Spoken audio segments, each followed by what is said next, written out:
Ассалаумағалейкум қазақ елі. Еліміздің президенті Қасым-Жомарт Тоқаев мырзадан сыртқы істер министрінен және ішкі істер министрінен Сержан бауырымызды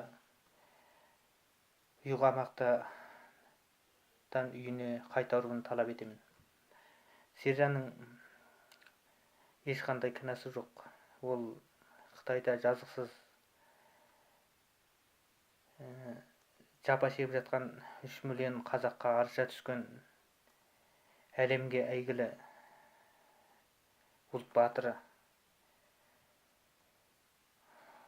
Оған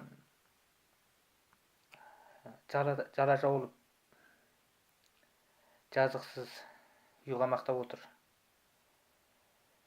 Еліміздің құзырлы органдарынан мен сол Сержан бауырымна бостандық сұраймын. Және елімізге баспана сұрап келген Қытайдың қысымынан 2 баласына, күйеуіне еріксізден шекара бұзып келген Сайрагүл Сауытбайқызына азаматтық берулеріңізді талап етемін. Мен Медал Арысханұлы, Шығыс Қазақстан облысы Үржар ауданы.